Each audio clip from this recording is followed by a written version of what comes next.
Hi everyone, कैसे हैं आप सब। उम्मीद करता हूँ आप सब ठीक होंगे। तो जैसा कि आपको पता है कि हमने परसेंटेज का एक टॉपिक स्टार्ट किया था जिसमें हमने 4 वीडियोस ऑलरेडी अपलोड किए हैं। ये इसका 5th वीडियो है और ये लास्ट वीडियो होगा इसका। तो हमने ऑलरेडी बेसिक जाने हैं, तो आज हम कुछ एडवांस लेवल के सवाल करेंगे। तो अगर आप चैनल पे नए आए हुए हो तो चैनल को सब्सक्राइब करना ना भूलें, क्योंकि हम यहाँ पे डिस्कस वही कर रहे हैं जो एग्ज़ाम में आ चुका है, जो एग्ज़ाम में आएगा। कैसे आप कॉम्पिटिटिव एग्ज़ाम में कम टाइम में सवालों को कर सकते हैं, ठीक है। तो चलिए स्टार्ट करते हैं आज का पहला सवाल। A batsman scored 110 runs which included 3 boundaries and 8 sixes. What percent of his total score did he make by running between the wickets? ठीक है, तो बताइए जी, उसने 110 रन्स किए हैं जिसमें कि 3 बाउंड्रीज इंक्लूड है, 8 सिक्सेस इंक्लूड है। तो बताइए उसने रनिंग बिटवीन द विकेट से कितना स्कोर किया, कितना परसेंट स्कोर किया। ठीक है, तो इस सवाल को हम करते हैं। देखो, टोटल जो उसने रन्स किए हैं वो कितने हैं, 110। बाउंड्रीज के थ्रू उसने जो रन्स किए हैं वो कितने हैं। देखो, एक बाउंड्री में 4 रन इंक्लूड होते हैं। 4 इंटू कितने बाउंड्रीज वो लगाता है, 3। तो कितने हुए, 12 रन टोटल हुए। इसी तरह सिक्सेस के थ्रू उसने कितने रन किए, एक सिक्स में 6 रन होते हैं। तो कितने सिक्सेस वो लगाता है, 8। तो 6 8 ज़ा 48। तो 48 रन वो थ्रू सिक्सेस करता है। देन इसको हम ऐड करेंगे, 8 और 2 10, 4 और 1 5 और 6। तो 60 रन वो किन के थ्रू बनाता है, बाउंड्रीज और सिक्सेस के थ्रू। इसका मतलब जो रनिंग के थ्रू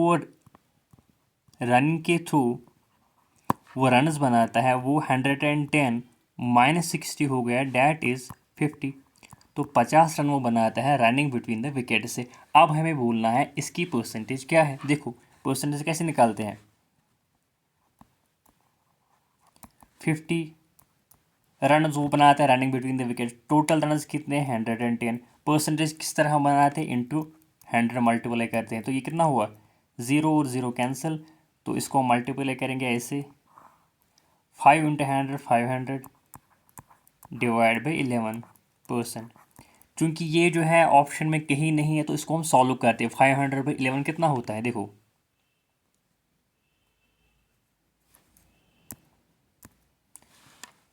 500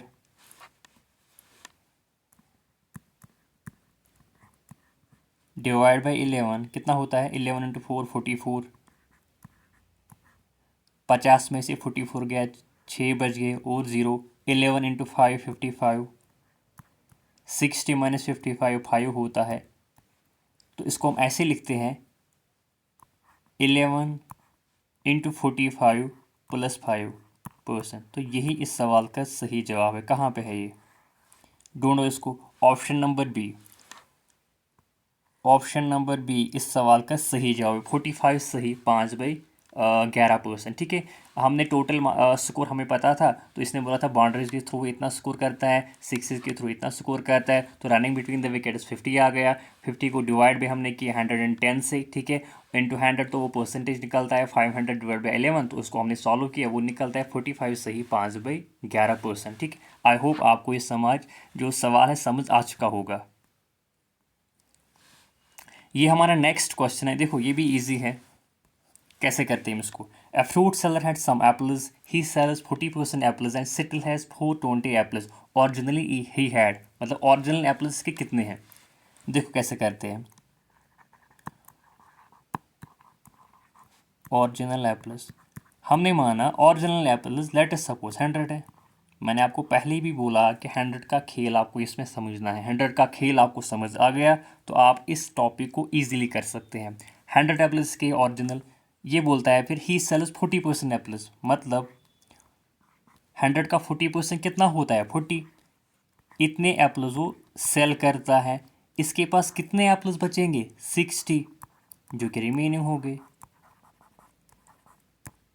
ठीक है, रिमेनिंग एप्पल्स के पास 60 है, लेकिन सवाल में बोला गया है एंड स्टिल हैज़ 420 एप्पल्स, मतलब कि इसके पास एप्पल्स कितने रह गए हैं, 420। डैट मीन्स 60 यूनिट्स की वैल्यू कितनी है, 420। हमें बोलना है कि ओरिजिनली ही है, हमें 100 यूनिट्स की वैल्यू निकालनी है, मतलब ओरिजिनल एप्पल्स की वैल्यू निकालनी है। तो 100 यूनिट्स की वैल्यू कितनी होगी, 420 को हम डिवाइड करेंगे 60 से, वो 1 यूनिट का वैल्यू निकलेगा, इनटू 100 तो वो 100 यूनिट का वैल्यू निकलेगा। ज़ीरो और ज़ीरो कैंसिल, 6 1 ज़ा 6, 6 7 ज़ा 42, 7 इंटू 100 करेंगे तो कितना निकलेगा, 700।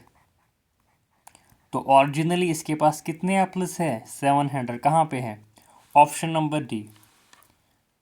ऑप्शन नंबर डी इस सवाल का सही जवाब है। ऑप्शन नंबर डी 700 एप्पल्स के पास है। बिल्कुल बेसिक सवाल था, इसमें कुछ करना ही नहीं था, सिर्फ आपको 100 का खेल समझ आ जाना चाहिए। आई होप आपको ये सवाल भी समझ आ चुका होगा। अब इस सवाल की ओर चलते, थोड़ा बहुत इसमें करना है, थोड़ा नहीं मॉडरेट टाइप का हम इसको कह सकते हैं, ठीक है। देखो कैसे कहते हैं इसको, if 20% of a is equal to b then b% of 20 is same as. देखो कैसे करते हैं इसको, देखो if 20% of a is b then b% of 20 is same as. देखो 20% of a is equal to b. 20% का मतलब क्या है, 20/100। ऑफ का मतलब क्या है, into a is equal to b. 21 ज़ा 20, 25 ज़ा, which is implies that b का वैल्यू क्या निकलता है, a/5। बी का वैल्यू क्या निकलता है, a/5। हमें किसका वैल्यू निकालना है, b% ऑफ 20। देखो b% ऑफ 20 किसके बराबर होगा, b/100 इंटू 20। तो b का वैल्यू क्या है, a/5 और ये 100 होगा,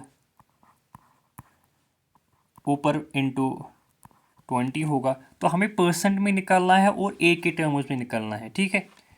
तो इसको हम ऐसे भी कर सकते हैं, 5 1 ज़ा 5, 5 4 ज़ा 20 इज इक्वल टू 4/100 इंटू ए, जिसका मतलब ही है 4% ऑफ ए, जिसका मतलब ही है 4% ऑफ ए। कहाँ पे है 4% of A, option number A. Option number A इस सवाल का सही जवाब है, 4% ऑफ ए। तो आपको पहले बी का वैल्यू निकालना है, फिर बी का जो वैल्यू है, जो सेकंड एक्सप्रेशन है उसमें डालना है, तो वहाँ से आपको निकले, क्योंकि हमें ए के टर्म्स में निकालना है और पर्सन के टर्म्स में निकालना है। डैट इज़ द रीज़न 100 को भी हमें ऐसे ही रखना है और ए को भी हमने ऐसे ही रखना है। आई होप आपको ये सवाल समझ आ चुका होगा। देखो एक और सवाल है, ये जो सवाल है बहुत टाइम जो है एसएससी में भी आ चुका है, बैंकिंग में भी ये सवाल आता है, जीबी में भी ये सवाल आता है। A student multiplied number by 3/5 instead of 5/3, what is the percentage error in the calculation. देखो जनरली जो मतलब हम करते हैं इस सवाल को, हम बोलते हैं let the number be x, let the number be x. लेकिन मेरे हिसाब से ये टाइम कंज्यूमिंग है, इसको आपको टाइम लगेगा, इसकी की जो कैलकुलेशन है बहुत ही हार्ड होगी, ठीक है। फिर आपको x इंटू 5/3 करना है, x इंटू 3/5 करना है। तो मैं क्या करता हूँ, मैं आपको एक मेथड सजेस्ट करूँगा। आप वो नंबर सपोज कीजिए जो 3 और 5 से दोनों से कटेगा, मतलब कि 3 और 5 का एलसीएम होगा। तो 3 और 5 का नंबर जो सिंपल नंबर है जो कि दोनों से कटेगा, 3 से भी और 5 से, वो कौन सा नंबर है, 15 है। तो हम मानेंगे let the number B, let the number is equal to 15। 15 ही क्यों लिया, क्योंकि ये 3 से भी कटता है और 5 से भी कटता है। आप 30 भी ले सकते हैं, वो भी 3 से कटता है और 5 से भी कटता है। तो वो नंबर आप ले सकते हैं जो 3 से भी कटेगा और 5 से भी कटेगा। तो हमने माना लेट द नंबर इज 15। तो ओरिजिनल जो रिजल्ट क्या होगा, ओरिजिनल रिजल्ट है a student multiplied number with 3/5 instead of 5/3। इसको जो स्टूडेंट है इसको मल्टीप्लाई किससे करना था, 5/3 से। तो 15 को हम मल्टीप्लाई करेंगे 5/3 से, वो कितना निकलेगा, 3 1 ज़ा 3, 3 5 ज़ा 15, 5 इंटू 5 इज इक्वल टू 25। तो ओरिजिनल जो रिजल्ट होना चाहिए था वो 25 होना चाहिए था। लेकिन जो स्टूडेंट ये क्या करता है, गलती करता है, क्या गलती करता है, ये इसको मल्टीप्लाई करता है 3/5 से। तो हम बोलेंगे मिस्टेकन, मिस्टेकन रिजल्ट। 15 को ये किससे मल्टीप्लाई करता है, 3/5 से, वो कितना निकलेगा, 5 1 ज़ा 5, 5 3 ज़ा 15, 3 3 ज़ा 9, तो वो 9 निकलता है। तो ओरिजिनल रिजल्ट क्या निकलना चाहिए था, 25, लेकिन निकलता क्या है, 9। तो एरर कितनी है, एरर है 25 minus 9 that is equal to 16। तो एरर 16 है। अगर सिर्फ इतना ही बोला जाता है कि बताइए जी एरर कितनी है, तो हम 16 बोलते, क्योंकि इसने बोला परसेंटेज कितनी है, तो हम करेंगे परसेंटेज। परसेंटेज एरर कितनी है, 16। तो ओरिजिनल वैल्यू कितना होना चाहिए था, ओरिजिनल वैल्यू हमारे पास कितना है, 25। जो मैंने बोला था नीचे हम कौन सा वैल्यू लिखते हैं, इनिशियल वैल्यू या ओरिजिनल वैल्यू, तो डिवाइड बाई 25 इंटू क्या करेंगे, 100 करेंगे। परसेंटेज को परसेंटेज में कन्वर्ट करने के लिए इंटू 100 हम करते हैं। 25 1 ज़ा 20, 24 ज़ा 4 इंटू 16 कितना होता है, देखो 16 इंटू 4 कितना होता है, 4 6 ज़ा 24, 2 कैरी हो गए, 4 1 ज़ा 4, 4 2 ज़ा 4, 4 और 2 कितने 6, तो 64% कहाँ पे है ये, 64% ऑप्शन नंबर बी में है। ऑप्शन नंबर बी 64% इस सवाल का सही जवाब है। ये थोड़ा डिफ़िकल्ट हम इस सवाल को कह सकते हैं, बहुत टाइम एग्ज़ाम में आ चुका है, एग्ज़ाम में आ रहा है। पहले आपको ओरिजिनल रिजल्ट निकलना है, उसके बाद मिस्टेकन रिजल्ट, फिर उन दोनों को माइनस करना है, वहाँ से एरर निकलेंगी, फिर परसेंटेज में कन्वर्ट करना है, डिवाइड बाई इनिशियल वैल्यू या ओरिजिनल वैल्यू करना है, तो वहाँ से परसेंटेज निकलेंगी। आप इसको एक्स भी ले सकते हैं, बट वो थोड़ा टाइम कंज्यूमिंग होगा। तो मल्टीप्लिकेशन को ईजी बनाने के लिए हम वो नंबर लेते हैं जो इन दो नंबर से कटेगा, 3 से भी और 5 से भी। तो उस जो सिंपल नंबर है जो ये दोनों से कटता है वो कौन है, 15 है। आप 30 भी ले सकते हैं, 60 भी ले सकते हैं, बट सिंपलेस्ट जो नंबर इसका है वो है 15। आई होप आपको ये समझ आ चुका होगा।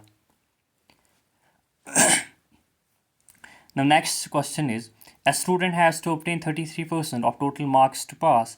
He got 125 marks and failed by 40 marks. The maximum marks are, maximum marks का मतलब होता है कि जो मैक्सिमम मार्क्स का मतलब होता है 100% मार्क्स, मतलब कितनों में से मार्क्स है, ठीक है। देखो जो ऑब्टेन मार्क्स हैं, ऑब्टेन मार्क्स बाय स्टूडेंट वो कितने हैं, 125, ठीक है जी।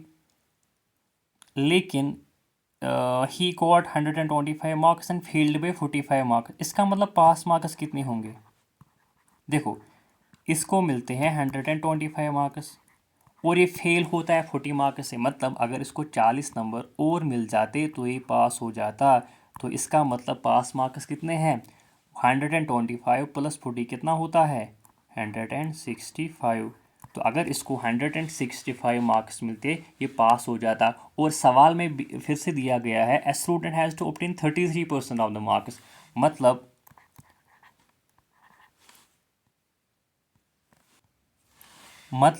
जो 33% मार्क्स है वो किसके बराबर है, 165 के। क्यों, क्योंकि सवाल में ही दिया गया है कि 33% मार्क जो है वो पास मार्क्स हैं और हमें निकलता है 165 जो है पास मार्क्स है। तो हमें बोलना है मैक्सिमम मार्क्स में, मैक्सिमम मार्क्स का कितना मतलब होता है, 100% मार्क्स निकालने हैं। वो किसके बराबर आएगा, 165 डिवाइड बाई 33, 165 डिवाइड बाई 33 1% जो है मार्क्स के बराबर है। अगर हमें 100% निकालना है तो इंटू 100 करेंगे।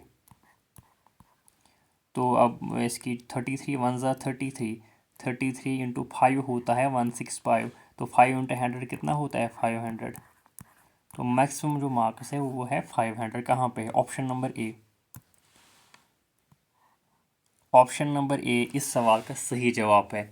क्या है, 500। ये सवाल भी बहुत टाइम आ चुका है। तो ऑब्टेन मार्क्स सवाल में दिया गया है, पास मार्क्स आपने निकालना है, क्यों, क्योंकि वो 40 नंबर से फेल होता है। डैट मीन्स अगर उसको 40 नंबर और मिलते तो वो 165 होता। तो 165 किसके बराबर है, पास मार्क्स के बराबर है। लेकिन सवाल में दिया गया है कि 33% पास मार्क्स के बराबर है, तो 33% किसके बराबर है, 165। तो हमें 100% की वैल्यू निकालनी है, तो वो 500 के बराबर निकलता है। आई होप आपको ये सवाल समझ आ चुका होगा।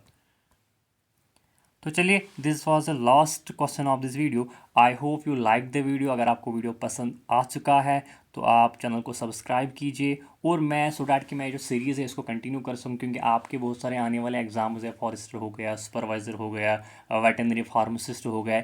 ये जो सीरीज़ है ये हर किसी एग्ज़ाम के लिए इंपॉर्टेंट है। आप किसी भी JKSSB की तैयारी कर रहे होंगे, ये उसके लिए इंपॉर्टेंट है, क्योंकि हम इसमें थोड़े बहुत जो शॉर्टकट मेथड्स हैं, कैसे आप कम टाइम में सवाल को कर सकते हैं, वो भी डिस्कस करते हैं। So this series will be very helpful for you. So thank you so much.